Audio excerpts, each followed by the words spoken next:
Hello everyone. आज हम इस वीडियो में मैग्नेटिक बॉटल के कंसेप्ट को समझने वाले हैं। उसके बाद हम ये भी देखेंगे जो हमें नेचर के अंदर ऑरास देखने को मिलते हैं जब हम आर्कटिक और एंटार्क्टिक साइड जाते हैं, तो हमें स्काई के अंदर बहुत सारी कलरफुल लाइट्स देखने को मिलती है। कर्टेन जैसा दिखता है वो शेप, वो अधिकतर वो पोल साइड में हमें देखने को मिलते हैं।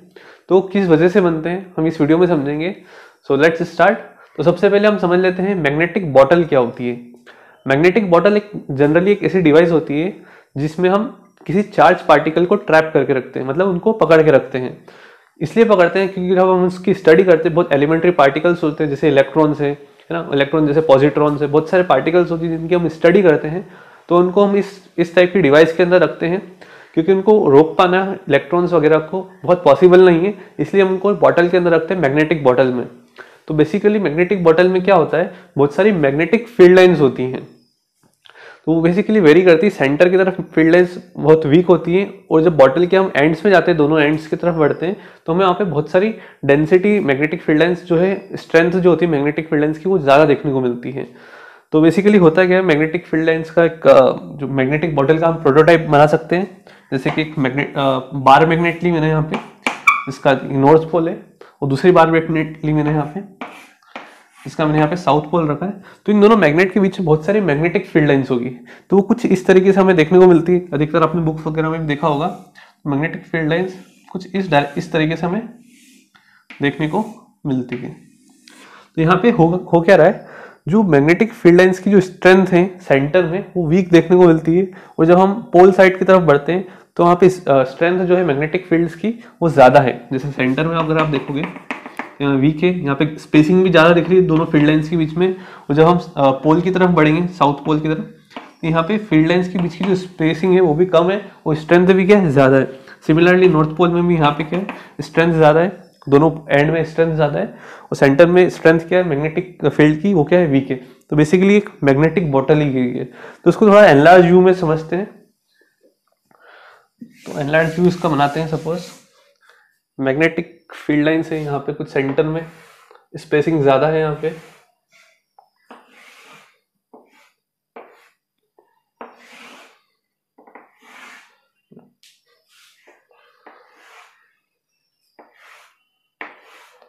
और यहाँ पे एंड में जो मैग्नेटिक फील्ड है वो क्या, स्पेसिंग यहाँ पे कम है, यानी फील्ड स्ट्रेंथ क्या है मैग्नेटिक फील्ड की ज्यादा है, यहाँ पे स्ट्रेंथ मैग्नेटिक फील्ड की क्या है, कम है। तो इनको कनेक्ट कर देते हैं, तो ये कुछ इस तरीके से कनेक्ट हो जाएगी।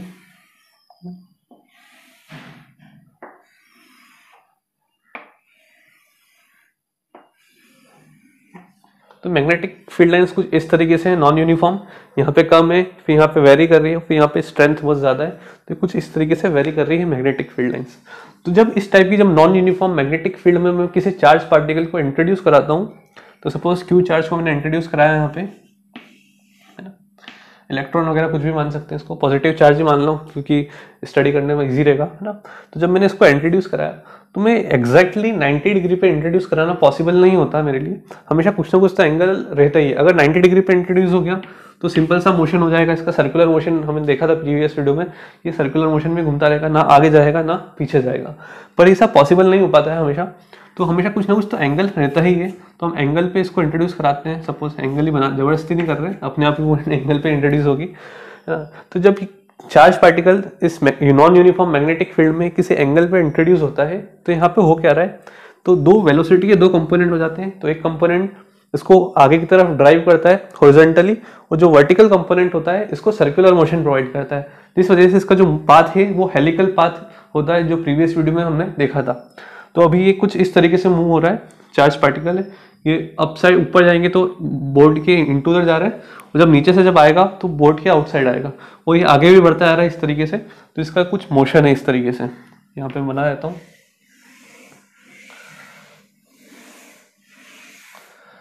अब मैंने यहाँ तक ही बनाया, इसके बाद non uniform magnetic field start होती है। तो पहले यहाँ तक की स्टडी कर लेते हैं। तो बेसिकली यहाँ से लेकर यहाँ तक की जर्नी में इसमें फोर्स का एनालिसिस कर लेते हैं। तो अब अगर ध्यान दो, यहाँ पे पूरी जर्नी में, यहाँ से लेकर यहाँ तक की जर्नी में जो फोर्स है इस पार्टिकल पे सिर्फ y और z डायरेक्शन में ही एक्ट हो रहा है। जैसे कि यहाँ पर ये हमारा x डायरेक्शन है, ये हमारा y डायरेक्शन, और z direction into the board है। तो एक्स डायरेक्शन में फोर्स वेरी नहीं कर रहा है, सिर्फ जो फोर्स है वेरी कर रहा है सिर्फ वाई डायरेक्शन में, और जेड डायरेक्शन में फोर्स इसका जो है वेरी कर रहा है इस पार्टिकल पे ना। तो अगर आप ध्यान दो, जैसे यहाँ पे वेलोसिटी इस डायरेक्शन में है, मैग्नेटिक फील्ड इधर है, तो वी क्रॉस भी करोगे तो फोर्स का डायरेक्शन इनटू द बोर्ड है अभी इस लोकेशन पे। तो इस लोकेशन पे भी देख लेते हैं, जब चार्ज पार्टिकल इधर आएगा तो यहाँ पे चार्ज पार्टिकल जो इनटू द बोर्ड जा रहा है, हमने देख रखा है इनटू द वेलोसिटी इधर है और मैग्नेटिक फील्ड डायरेक्शन उस साइड है, तो वी क्रॉस भी करेंगे तो फोर्स का डायरेक्शन डाउनवर्ड डायरेक्शन में देखने को मिल रहा है। तो यहाँ पे जब पार्टिकल आएगा तो फोर्स का डायरेक्शन कुछ इस तरफ होगा, वाई एक्सिस में आ रहा है, यहाँ पे जेड एक्सिस में था, वाई एक्सिस और जेड एक्सिस के अलावा कहीं वेरी नहीं कर रहा है ना। पर जब इस नॉन यूनिफॉर्म फील्ड में एंटर करता है तो यहाँ पे स्ट्रेंथ भी क्या हो गई, मैग्नेटिक फील्ड की ज्यादा हो गई है, तो जो पाथ है सर्कुलर पाथ है ये भी क्या हो जाएगा, इसकी कम होता जाएगा, क्योंकि हमें पता है मैग्नेटिक फोर्स भी एक तरह से इंक्रीज हो जाएगा, तो सेंट्रीपिटल फोर्स से ज्यादा हो जाएगा मैग्नेटिक फोर्स, तो जो सर्कुलर रेडियस है उसकी क्या हो जाएगी, कम हो जाएगी। तो जो पाथ है कुछ इस तरीके से हमें देखने को मिलेगा, है ना। तो यहाँ पे एनालिसिस करते हैं फोर्स का, तो इस पे फोर्स कैसा एक्ट हो रहा है। तो ऊपर की साइड हमने देखा जितने भी यहाँ पे डाउनवर्ड डायरेक्शन में फोर्स था, है ना, और जो चार्ज पार्टिकल है इनटू द बोर्ड जा रहा है, तो यहाँ पे भी charge particle into the board ही जाएगा, क्योंकि दिख रहा है क्लियर कि इनटू द बोर्ड गया, है ना, ऊपर की साइड इनटू द बोर्ड जा रहा है और यहाँ पे आउटसाइड आ रहा है। तो यहाँ पे भी जब charge particle into the board जाएगा तो उसकी वेलोसिटी का डायरेक्शन इधर है, और मैग्नेटिक वी क्रॉस भी करूंगा तो मैग्नेटिक फील्ड हॉरिजॉन्टल ना होते हुए मैग्नेटिक फील्ड कुछ इस तरीके से है, इस तरफ डायरेक्शन मैग्नेटिक फील्ड है। जब वी क्रॉस भी करूंगा तो फोर्स का डायरेक्शन मुझे कुछ इस तरफ देखने को मिलेगा, यानी कि इस पे जो फोर्स है कुछ इस डायरेक्शन में एक्ट होगा, जो कि परपेंडिकुलर है मैग्नेटिक फील्ड के, है ना। तो फोर्स का डायरेक्शन कुछ हमें इस डायरेक्शन में दिख रहा है। तो यहाँ पर अगर ध्यान दो आप, तो फोर्स है कुछ एक्स डायरेक्शन में भी एक्ट होने लग गया है, बैकवर्ड में पीछे की साइड एक्स डायरेक्शन में एक्ट होने लग गया है, जिस वजह से क्या होगा, अब यहाँ पे तो एक्स वाई और जेड में वेरी कर रहा था ऊपर नीचे, पर यहाँ पे जो है फोर्स इस डायरेक्शन में होने लग गया है, जिस वजह से पार्टिकल आगे नहीं जा पाएगा, वापिस से रिटर्न हो जाएगा इस लोकेशन से। और सिमिलरली अगर नीचे भी देखोगे अगर आप, तो यहाँ पे पार्टिकल जो है आउटसाइड बोर्ड आ रहा है, तो वेलोसिटी इधर है और मैग्नेटिक फील्ड इस तरफ है, तो वी क्रॉस भी करेंगे तो फोर्स इधर आ रहा है ना, फोर्स इधर भी जो है इस डायरेक्शन में। तो बेसिकली यहाँ पे फोर्स जो है पीछे की तरफ एक्ट होने लग गया है, तो ये पार्टिकल आगे नहीं जाते हुए इसमें स्ट्रॉन्ग मैग्नेटिक फील्ड में एंटर ही नहीं करेगा, उससे पहले ही ये रिटर्न हो जाएगा। तो इसका कुछ पाथ इस तरीके से हमें देखने को मिलेगा, तो यहाँ से रिटर्न हो जाएगा, है ना। तो आई थिंक आप समझ पा रहे होंगे। तो यहाँ पे जब इधर भी आएगा तो वापिस रिटर्न हो जाएगा, तो ये to and fro helical path में दोनों एंड्स के अराउंड ये मूव होता रहेगा, ये कभी भी रुकेगा नहीं। तो इसी को बोलते हैं मैग्नेटिक बॉटल। तो इसी बॉटल में हम किसी चार्ज पार्टिकल जैसे इलेक्ट्रॉन है ना, पॉजिट्रॉन, बहुत सारे अलग अलग एलिमेंट्री पार्टिकल्स होते हैं, इनको ट्रैप करते हैं मैग्नेटिक बॉटल में। तो कंसेप्ट समझ में आ गया होगा मैग्नेटिक बॉटल का। तो अब हम बात करते हैं जो ओराज बनते हैं नेचर के अंदर, उनको समझ लेते हैं। तो सबसे पहले आप ये वीडियो देख लीजिए। तो इस वीडियो में क्लियर दिख रहा है कि जो ओराज हैं बहुत सारे ये एंटार्क्टिक आर्कटिक में देखने को मिलते हैं, और रात में जब दिखते हैं बहुत सारे कलरफुल लाइट्स हमें देखने को मिलती है स्काई के अंदर। यहाँ पे पिंक लाइट भी है, ग्रीन है, येलो लाइट भी देखने को मिल रही है स्काई के अंदर। तो इन्हीं को हम ओराज बोलते हैं। तो ओराज क्या होते हैं एक बार समझ लेते हैं।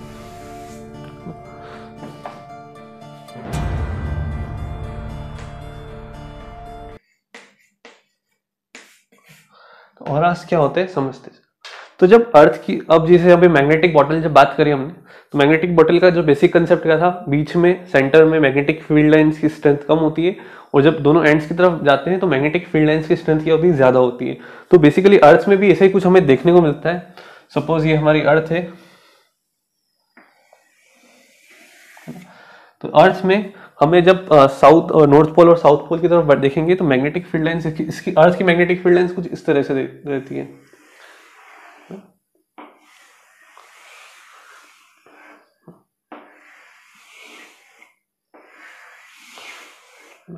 और आगे जाएंगे तो स्पेसिंग जो है दोनों फील्ड लाइंस की स्पेसिंग यहाँ पे बढ़ती जाएगी, और आगे बढ़ेंगे तो स्पेसिंग और ज़्यादा होती जाएगी।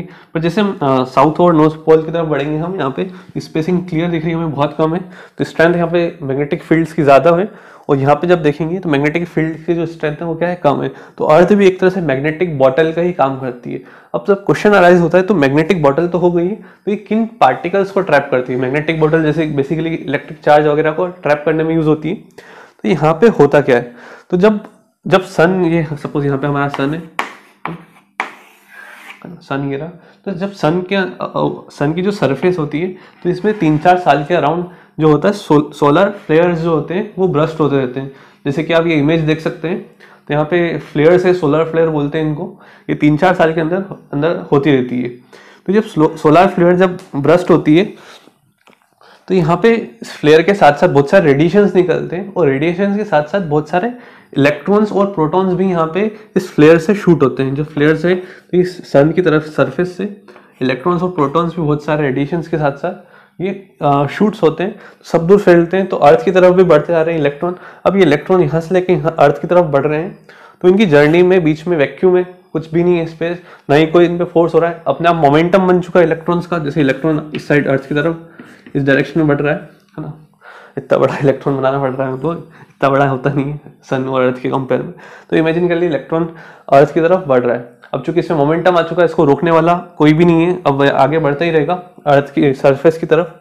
पर जब जैसे ही ये मैग्नेटिक फील्ड में एंटर करता है अर्थ की, और बेसिकली एक बार बता देता हूँ, ये जो अर्थ की मैग्नेटिक फील्ड है ये थाउजेंड्स और मिलियंस किलोमीटर तक रहती है अर्थ की जो मैग्नेटिक फील्ड है। और अर्थ का एटमॉस्फेयर तो यहीं से स्टार्ट होता है, यहीं तक ही रहता है, सही है ना, इतना अर्थ का एटमॉस्फेयर रहता है। बाकी तो मैग्नेटिक फील्ड बहुत लाखों किलोमीटर तक फैली रहती है। तो जब इलेक्ट्रॉन जब मैग्नेटिक फील्ड में एंटर करता है यहाँ पे वी के, तो हमें पता है अब यहाँ पे हेलिकल मोशन, वही मैग्नेटिक बॉटल का कंसेप्ट चालू हो गया। तो ये जो इलेक्ट्रॉन है ये हेलिकल पाथ फॉलो करने लग जाएगा। जैसे एंटर करेगा तो वो कुछ इस तरीके से इस मैग्नेटिक फील्ड में रोटेट करता रहेगा, तो बहुत सारे पार्टिकल्स यहाँ पे आए तो वापस रिटर्न हो जाएगा, तो ये कुछ फिर रिटर्न हो जाएगा। यहाँ पे स्ट्रेंथ बढ़ गई मैग्नेटिक फील्ड की, तो ये जो है इलेक्ट्रॉन्स जो है कुछ इस तरीके से इधर है, इस साइड और इस साइड, जैसे बर्ड माइग्रेट करती है उसी तरीके से ये इलेक्ट्रॉन जो है इस तरह से इस लोकेशन से इस लोकेशन माइग्रेट करते रहेंगे। इलेक्ट्रॉन के अलावा बहुत सारे पार्टिकल्स होते हैं, चार्ज पार्टिकल्स, जैसे हाइड्रोजन प्लस एटम्स जो है सन में क्या होता है, हाइड्रोजन के एटम्स ही होते हैं। जैसे बहुत सारे छोटे छोटे चार्ज पार्टिकल्स इस मैग्नेटिक फील्ड में रोटेट करते रहते हैं, और इन मैग्नेटिक फील्ड को बोलते हैं Van Allen radiation belts. Image में आप देख रहे हैं ये वैन एलन रेडिएशन बेल्ट्स है, इसकी डिस्कवरी करी थी वैन एलन ने। तो इनका बेसिकली इस बेल्ट के अंदर बहुत सारे चार्ज पार्टिकल्स हैं, ये नॉर्थ और साउथ में टू एंड फ्रो करते रहते हैं। वो ये सन की रेडिएशन से ही, सन में जब सोलर फ्लेयर ब्रस्ट होती तो उन्हीं रेडिएशन के थ्रू ये अपने बेल्ट के अंदर एंटर करते हैं। तो जब इलेक्ट्रॉन्स जो है इन बेल्ट के अंदर एंटर करते हैं, आप ध्यान देना यहाँ पे ऑरास कैसे बनते हैं। जब ये इस लोकेशन की तरफ आते हैं, अपने पोल्स की तरफ बढ़ने लग जाते हैं, तब यहाँ पे जब यहाँ तक आ जाते हैं तो एक तरह से बेसिकली ये अर्थ के एटमॉस्फेयर के बहुत क्लोज आ गए हैं। अर्थ का एटमॉस्फेयर यहाँ तक आ गया है हमारा। तो यहाँ पे क्या होता है, अर्थ का एटमॉस्फेयर अपने आप उनको जो इलेक्ट्रॉन्स है उनको अपने अंदर खींच लेता है। जब वो इलेक्ट्रॉन्स जब अर्थ के एटमॉस्फेयर में एंटर कर जाते हैं तो उन पे जो एयर होती है एटमॉस्फेयर में एंटर करके, तो यहाँ पे एटमॉस्फेयर में क्या एयर है, बहुत सारी ऑक्सीजन है, नाइट्रोजन, बहुत सारी वेरियस गैसेस हैं। तो हमें और पीएससीटी में मैंने ये भी देखा, तो एयर होती है वो इलेक्ट्रॉन की क्या होती है, भूखी होती है। जब ऑक्सीजन वगैरह बहुत सारी गैसेस जब इलेक्ट्रॉन को एब्जॉर्ब कर लेती है तो रिएक्ट कर जाती है उसके साथ अपना ऑक्टेन पूरा करने के लिए। तो कोई भी एटम इलेक्ट्रॉन को एब्जॉर्ब करता है एक्साइटेड लेवल से, जब ग्राउंड लेवल पे इलेक्ट्रॉन आता है उस एटम के अंदर, तो एक एटम जो है एक रेडिएशन लाइट प्रोड्यूस करता है। तो जब ऑक्सीजन उस इलेक्ट्रॉन को एब्जॉर्ब करेगी तो हमें ग्रीन लाइट प्रोड्यूस करेगी। और जो पिंक लाइट आप देखने को मिलती है जो ऑरास के अंदर, वो नाइट्रोजन जब उस इलेक्ट्रॉन को एब्जॉर्ब कर लेगी तो वो पिंक लाइट प्रोड्यूस करेगी। तो वो बहुत सारी वेरियस गैसेस से अलग अलग कलर की लाइट हमें देखने को मिलती है। तो एक तरह से यहाँ पे आर्क बन जाती है एक साउथ, मतलब जो 100 किलोमीटर ऊपर रहता है। ऑरास जो होते हैं अर्थ की सरफेस से 100 किलोमीटर ऊपर बनते हैं। तो ये सर्कुलर पाथ हमें कर्टेन्स देखने को मिलता है।